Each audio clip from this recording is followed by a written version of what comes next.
శ్రీ సాయినాథాయ నమః. శ్రీ సాయి సచ్చరిత్రము ఉపోద్ఘాతము. మహారాష్ట్ర దేశంలోని వారి అందరికీ శ్రీ గురుచరిత్ర సుప్రసిద్ధము. ఆ దేశమంతటిను దత్తాత్రేయ భక్తులు దీనిని చదివెదరు. కొందరు దీనిని నిత్యపారాయణము చేసెదరు. దీనిని రచించిన వారు సరస్వతి గంగాధరుడు. ఇందులో శ్రీపాద శ్రీవల్లభ స్వామి యొక్కయు శ్రీ నరసింహ సరస్వతి స్వామి యొక్కయు లీలలను విచిత్ర చర్యలను వర్ణింపబడి ఉన్నవి. వీరిద్దరూ దత్తాత్రేయుని ముఖ్య అవతారములు. ప్రముఖ మరాఠీ గ్రంథకర్తయగు శ్రీ ఎల్.ఆర్. పాంగర్కర్ అభిప్రాయం ప్రకారం ఈ రెండు అవతారములు 14-15 శతాబ్దములలో వెలసెను. దత్తాత్రేయుని తదుపరి అవతారములు కూడా కలవు. ఇందులో ముఖ్యమైనవి నైజాం ఇలాఖాలోని శ్రీ మాణిక్య ప్రభువును, షోలాపూర్ జిల్లాలో శ్రీ అక్కల్కోట్ మహారాజ్ గారు, తుట్టతుదకు అహ్మద్నగర్ జిల్లాలోని షిరిడీలో శ్రీ సాయిబాబాయును. బాబా 1918 సంవత్సరంలో మహాసమాధి చెందిరి. శ్రీ అక్కల్కోట్ మహారాజ్ అవతార పరంపరయే శ్రీ సాయిబాబా అని కొందరి భక్తుల నమ్మకము. 5వ అధ్యాయంలో వేప చెట్టు క్రింద పాదుకలు ప్రతిష్ఠించిన కథయు, 26వ అధ్యాయంలో చెప్పబడిన హరిశ్చంద్ర పితలే అనుభవమును ఈ నమ్మకమును దృఢపరుచుచున్నవి. పైన వివరించిన రెండు అవతారముల విచిత్ర లీలలను శ్రీ గురుచరిత్రమను గ్రంథమందు 53 అధ్యాయములలో సరస్వతి గంగాధరుడు ఎట్లు వర్ణించినో అటులనే శ్రీ గోవింద రఘునాథ్ ఉరఫ్ అన్నాసాహెబ్ దాబోల్కర్ హేమాడ్ పంత్ అనువారు శ్రీ సాయి లీలలను 53 అధ్యాయములలో శ్రీ సాయి సచ్చరిత్రమను గ్రంథమును వర్ణించి ఉన్నారు. కనుక ఈ సాయి సచ్చరిత్రము ఈనాటి గురుచరిత్ర అని చెప్పవచ్చును. పై చరిత్రల గురించి ఈ దిగువ వివరించిన అంశములు గమనార్హములు. శ్రీ గురుచరిత్రను రాసిన వారు కన్నడమ వారు కాబట్టి వారికి మరాఠీ భాష బాగుగా తెలియకుండెను. అయినప్పటికీ వారి ఇష్టదైవము యొక్క ఆశీర్వాదము వల్ల మరాఠీ భాషలో ప్రసిద్ధికెక్కిన గొప్ప గ్రంథమును వారు వ్రాయగలిగిరి. శ్రీ సాయి సచ్చరిత్రము యొక్క గ్రంథకర్త సుప్రసిద్ధ మరాఠీ వారు. వారు మహారాష్ట్ర దేశములోని అనేక యోగుల చరిత్రలను చదివి ఉన్నారు. ప్రసిద్ధి చెందిన ఏకనాథ భాగవతం వారి నిత్యపారాయణ గ్రంథం. శ్రీ సాయి సచ్చరిత్రమును జాగ్రత్తగా చదివినచో ఏకనాథ భాగవతములోని పెక్కు విషయములు శ్రీ సాయి సచ్చరిత్రములో పొందుపరచబడి ఉండుట చూడగలరు. శ్రీ గురుచరిత్ర ముఖ్యముగా కర్మకాండపై ఆధారపడి ఉండుటచే దానిని బోధపరచుట బహు కష్టము. దానిని ఆచరణలో పెట్టుట మరింత కష్టం. దత్తాత్రేయుని ముఖ్య శిష్యులు కూడా దానిని ఆచరణలో పెట్టలేకున్నారు. శ్రీ సాయి సచ్చరిత్ర విషయము అట్టిది కాదు. అందులోని విషయములు తేట తెల్లములు, మిక్కిలి సామాన్యమైనవి.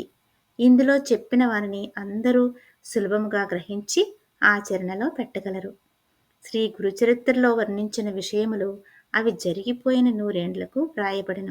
కానీ శ్రీ సాయి సచ్చరిత్రములోని కొన్ని లీలలను రచయిత స్వయముగా చూచెను. శ్రీ సాయిబాబా యొక్క అనుమతి పొంది వారి ఆశీర్వాదముతో ఈ గ్రంథమును ప్రారంభించెను. వారి ఆజ్ఞానుసారము అక్కడక్కడ ముఖ్యమైన విషయములు, లీలలు టూకీగా వ్రాసి ఉంచుకొనెను. 1918 సంవత్సరంలో సాయిబాబా సమాధి చెందిన తర్వాత శ్రీ సాయి లీలా మాసపత్రికలో శ్రీ సాయి సచ్చరిత్రమును కొంచెం కొంచెముగా ప్రకటించెను. శ్రీ సాయి సచ్చరిత్ర ఈ విధముగా 1923 నుండి 1929 వరకు శ్రీ సాయి లీలలో ధారావాహికంగా ప్రచురింపబడి 1930లో పూర్తి గ్రంథ రూపముగా ముద్రింపబడినది. కనుక శ్రీ సాయి సచ్చరిత్రమను ప్రసిద్ధ గ్రంథము అధికారిమైనది. షిరిడీలో శ్రీ సాయిబాబా సశరీరులుగా ఉండగా దర్శించుకుని భాగ్యము లభించని సాయి భక్తులకు ఈ గ్రంథము నిజముగా ఒక వరము. శ్రీ సాయి సచ్చరిత్రమును అన్నాసాహెబ్ దాబోల్కర్ కూర్చెను. కానీ ప్రతి అధ్యాయము చివరను శ్రీ సాయి ప్రేరణచే హేమాడ్ పంత్ చే వ్రాయబడి ఉన్నట్లు ఉన్నది. కావున ఈ హేమాడ్ పంత్ ఎవరు అని పాఠకులు అడగవచ్చును. అన్నాసాహెబ్ దాబోల్కర్ మొట్టమొదటిసారి శ్రీ సాయిబాబాను సందర్శించినప్పుడు వారి బిరుదును దాబోల్కర్కు కరుణించిరి. ఎప్పుడు ఏ సందర్భంలో ఈ బిరుదును అతనికి వసంగిరో అనే విషయము 2వ అధ్యాయంలో రచయితయే చెప్పి ఉన్నారు. అన్నాసాహెబ్ జీవిత చరిత్ర ఈ దిగువ క్లుప్తముగా చెప్పబడింది. గ్రంథ రచయితయగు దాబోల్కర్ 1859 సంవత్సరంలో ఠాణా జిల్లాలోని కేళ్వే మాహిమునందు ఒక పేద ఆద్య గౌడ బ్రాహ్మణ కుటుంబంలో జన్మించిరి. వారి తాతతండ్రులు దైవభక్తి కలవారు. దాబోల్కర్ తమ ప్రాథమిక విద్యను స్వగ్రామమందే పూర్తి చేసి పూనాలో 5వ స్టాండర్డ్ వరకు ఆంగ్ల విద్యను అభ్యసించిరి. కుటుంబ ఆర్థిక పరిస్థితులు అంత బాగుగా ఉండకుండుటచే వారు పై క్లాసులు చదువుట మానుకొనిరి. అప్పట్లోనున్న సర్కారు నౌకరీ పరీక్షలో ఉత్తీర్ణులై తన ఊరిలోనే బడిపంతులు ఉద్యోగంలో ప్రవేశించిరి. ఆ సమయమందు కులాబా జిల్లాలో మమల్తదారుగా ఉన్న సాబాజీ చింతామణి చిట్నీస్ వారు వీరి సచ్చీలతను, బుద్ధి కుశలతను, సేవానిరతిని చూచి మెచ్చుకుని తలాటి అను గ్రామోద్యోగిగా నియమించిరి. తర్వాత ఇంగ్లీష్ గుమస్తాగా వేసిరి. పిమ్మట మమల్తదారు కచేరీలో హెడ్ గుమాస్తాగా నియమించిరి. కొంతకాలము జరిగిన పిమ్మట అటవీ శాఖలో ఉద్యోగిగా నుంచిరి. కొన్నాళ్లకు కరువు సంబంధపు పనులందు ప్రత్యేక ఉద్యోగిగా గుజరాత్లోని బ్రోచ్లో నియమితులైరి. ఆయా ఉద్యోగములలో తన బాధ్యతలను అత్యంత సమర్థవంతంగా నెరవేర్చుట వల్ల 1901 సంవత్సరంలో ఠాణా జిల్లాలోని సాహాపూర్లో మమల్తదారుగా నియమింపబడిరి. 1903 సంవత్సరంలో ఫస్ట్ క్లాస్ రెసిడెంట్ మెజిస్ట్రేట్గా బాంద్రాలో నియమింపబడిరి. వారచ్చట 1907 వరకు ఉద్యోగము చేసిరి. తర్వాత ముర్పాడు, ఆనంద్ బోర్సతులలో పనిచేసి 1910 సంవత్సరంలో తిరిగి బాంద్రాలో రెసిడెంట్ మెజిస్ట్రేట్గా నియమితులైరి. ఈ సంవత్సరమందే వారికి షిరిడీకి పోయి శ్రీ సాయి సందర్శనము చేయు భాగ్యం కలిగెను. 1916 సంవత్సరంలో వారు ఉద్యోగ విరమణ చేసిన పిమ్మట కొన్ని నెలల వరకు తాత్కాలిక ఉద్యోగిగా పనిచేసిరి. అదియును విరమించిన తర్వాత సాయిబాబా మహాసమాధి చెందు వరకు శ్రీ సాయి సేవలోనే పూర్తిగా నిమగ్నులైరి. బాబా మహాసమాధి పిమ్మట షిరిడీ శ్రీ సాయిబాబా సంస్థానమును 1929 సంవత్సరంలో తాను మరణించే వరకును ఎంతో చాకచక్యముగా నడిపిరి. వారికి భార్య, ఒక కుమారుడు, 5 కుమార్తెలు ఉండిరి. బిడ్డలకు తగిన సంబంధములు దొరికినవి. అందరూ క్షేమంగా ఉన్నారు. సాయిబాబా ఎవరు? సాయిబాబా ఎవరు అన్న ప్రశ్నకు 3 విధములుగా సమాధానం చెప్పవచ్చును. దీర్ఘాలోచన చేయకయే విషయములను కూర్చి కాని, మనుష్యులను కూర్చి కాని అభిప్రాయము చెప్పు అభ్యాసము కలవారు సాయిబాబాను ఒక పిచ్చి ఫకీరనియు, వారు షిరిడీలో శిథిలమై పాడుపడిన మసీదులో అనేక సంవత్సరములు నివసించిరనియు, ఇష్టం వచ్చినట్లుగా మాట్లాడుచు తమను దర్శింపవచ్చిన వారి నుంచి దక్షిణ రూపముగా ధనము వసూలు చేయుచుండిరనియు చెప్పుదురు. ఈ అభిప్రాయము తప్పు. ఆర్య తర్కడ్ గారి స్నేహితుడు ఒకసారి బాబా దర్శనానంతరము బాబా వద్ద సెలవు పుచ్చుకుని బొంబాయి తిరిగి పోవునప్పుడు కంటతడి పెట్టుకొనెను. అతనితో బాబా ఇట్లనెను: పిచ్చివాని వలె ప్రవర్తించుచున్నావేమి? నేను బొంబాయిలో మాత్రం నీతో లేనా? దానికి తర్కడ్ గారి మిత్రుడు ఇట్లు జవాబిచ్చెను: నాకా విషయము తెలియదు. ఎందుకనగా మీరు బొంబాయిలో నాతో ఉన్నట్లు నాకు అనుభవం లేదు కదా. అందులకు బాబా ఇట్లనేను: ఎవరైతే బాబా షిరిడీలో మాత్రమే ఉన్నాడని అనుకుందరో వారు బాబాను నిజముగా గ్రహింపలేదని తెలుసుకో. కొందరు సాయిబాబాను మహాసిద్ధ పురుషుడు అనిరి. మహమ్మదీయులు బాబాను తమ పీరులలో ఒకనిగా భావించిరి. హిందువులు బాబాను తమ మహాత్ములలో ఒకనిగా గ్రహించిరి. ప్రతి సంవత్సరము షిరిడీలో జరుగు ఉత్సవముల నిర్వాహకులు తమ ప్రకటనలలో బాబాను సంత చూడామణిగా పేర్కొనెదరు. ఈ అభిప్రాయము కూడా సరైనది కాదు. శ్రీ సాయిబాబాను సన్నిహితముగాను వాస్తవముగాను సేవించిన వారు మాత్రం బాబాను భగవదవతారముగా ఇప్పటికినీ భావించుచున్నారు. దీనికి దిగువ కొన్ని దృష్టాంతములను ఇచ్చేదము. బివి నరసింహస్వామి గారు రచించిన బాబా సూత్రములు పలుకులు అను గ్రంథమునకు పీఠికలో ఇండోర్ హైకోర్టు జడ్జిగారు ఎంబి రేగే గారు ఇట్లు వ్రాసి ఉన్నారు: బాబా సశరీరులుగా ఉన్నప్పుడు వారొక రూపు దాల్చిన భగవత్ స్వరూపముగా తమ భక్తులకు బాసిల్లుతూ తమ లీలా ప్రబోధాల ద్వారా సాధకుల మార్గమును ప్రకాశింపచేయుచుండెడివారు. వారి నశ్వరమైన దేహము మాయమైపోయింది. కానీ దానిలో అప్పుడుండిన బాబా మాత్రము ఇప్పటికిని అనంత శక్తి వలె నిలిచి వారు సమాధి చెందకముందు భక్తులకు తోడ్పడినట్లే ఇప్పటికిని వారిని ఆశ్రయించు అసంఖ్యాక భక్తులకు నిశ్శబ్దంగా సహాయపడుచున్నారు. శ్రీ బివి నరసింహస్వామి గారు రచించిన భక్తుల అనుభవములు అను పుస్తకములోని మొదటి పేజీలో ఉత్తర భారతదేశంలో ఉన్న ఒక హైకోర్టు జడ్జి గారిట్లు రాసి ఉన్నారు. నేను సాయిబాబాను సృష్టి స్థితి లయకారకుడుగా భావించెదను.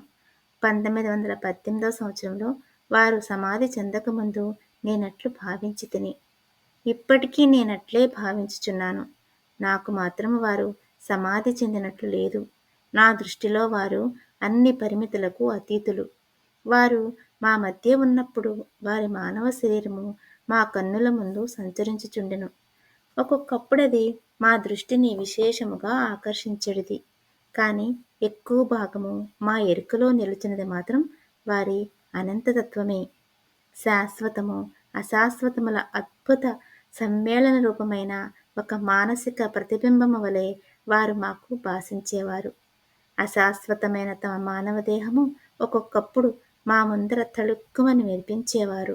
ఇప్పుడు అశాశ్వతమైన ఆ దేహము మాయమై సాయిబాబా అను శాశ్వతమైన అనంత శక్తి మాత్రం నిలిచి ఉన్నది. బివి నరసింహస్వామి గారిచే రచింపబడిన భక్తుల అనుభవములు అను గ్రంథములో 19-20 పుటలలో ఆచార్య జీజీ నార్కే ఇట్లు చెప్పి ఉన్నారు. ఇంటి వద్ద నిత్యము నేను పూజించు గృహదేవతల మధ్య సాయిబాబాను ఒకరిగా ఉంచితిని. సాయిబాబా భగవంతుడు. ఆయన సామాన్య సత్పురుషుడు కాడు. మా మామగారకు శ్రీమాన్ బూటి, నా భార్య, నా తల్లి గొప్ప సాయి భక్తులు. వారు సాయిబాబాను భగవంతుని వలె పూజించువారు. నేను కొత్తగా షిరిడీకి పోయినప్పుడు ఒకనాడు ఆరతి సమయంలో సాయిబాబా మిక్కిలి కోపోద్రిక్తుడై ఉండెను. అకారణముగా వారు కోపించుచు, శపించుచు, భయపెట్టుచుండిరి. ఆయన పిచ్చివాడా ఏమను సంశయము నా మనస్సులో మెదిలెను. మామూలుగానే ఆరతి పూర్తి అయ్యెను. ఆనాటి సాయంకాలము నేను బాబా పాదాలను ఒత్తుచుంటిని. అప్పుడు బాబా ప్రేమగా నా తల నిమురుచు, నేను పిచ్చివాడను కాను అనెను. ఎంత ఆశ్చర్యము! నా హృదయగత భావము గ్రహించుచున్నారు. వారికి తెలియకుండా మనము ఏ రహస్యములను దాచజాలము. వారు అంతర్యామి. నా ఆత్మ యొక్క అంతరాత్మ అని నేను అనుకుంటుని. అటు పిమ్మట వారి అంతర్యామిత్వమును గూర్చి నాకనేక నిదర్శనములు కలిగెను. వారు నాతో మాట్లాడినప్పుడు నా హృదయంలో కూర్చుండి మాట్లాడు వాని వలె మాట్లాడువారు. నా హృదయంలో గల ఆలోచనలను, కోరికలను గ్రహించుచుండెడివారు. వారు నాలో ఉన్న భగవంతుడు. వారే భగవంతుడు అని నిశ్చయించుటలో నాకెట్టి సంకోచము లేకుండెను. ఒక్కొక్కప్పుడు వారిని నేను పరీక్షించుచుంటిని. ప్రతి పరీక్షలో వారు సర్వజ్ఞులనియు, వారి ఇచ్ఛానుసారము సర్వమును నడిపించెదరని ఒకే నమ్మకము కలుగుచుండెను. రావ్ బహదూర్ ఎం.డబ్ల్యూ.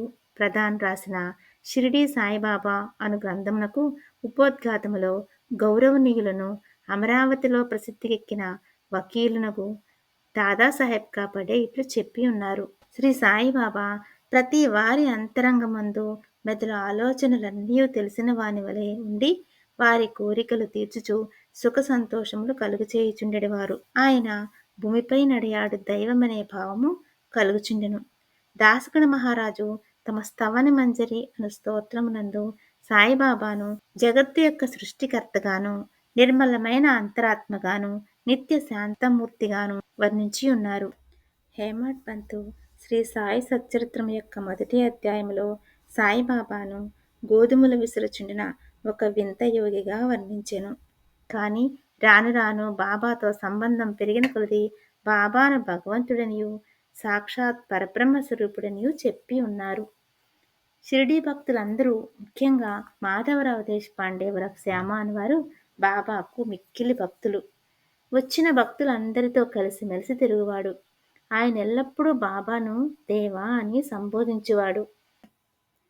ఈ భక్తులందరి అభిప్రాయములను అవతరించి వారు చెప్పిన దానిలోని యథార్థమును గ్రహించి శ్రీ సాయి అవతార పురుషుడని భావించెదముగాక. ఉపనిషత్ ద్రష్టలైన మన పూర్వ ఋషులు భగవంతుడు సర్వాంతర్యామి అను సత్యమును దర్శించిరి. బృహదారణ్యక, చాందోగ్య, కఠ, శ్వేతాశ్వతర ఉపనిషత్ జీవకోటితో సహా సర్వ వస్తు సముదాయమైన ప్రకృతి అంతయు భగవంతుని రచన అనియు, అది అంతయు అంతర్యామిచే అనగా సర్వమును సృష్టించి పాలించడి భగవంతునిచే వ్యాపింపబడి ఉన్నదనియు వక్కాణించుచున్నవి. ఈ సిద్ధాంతమును నిరూపణ చేయుటకు తగిన ఉదాహరణము శ్రీ సాయియే. శ్రీ సాయి సచ్చరిత్రమును, సాయిబాబాకు సంబంధించిన ఇతర గ్రంథములను చదివిన వారు తప్పక ఈ సత్యమును గ్రహించి యథార్థమైన శ్రీ సాయిని దర్శించగలరు.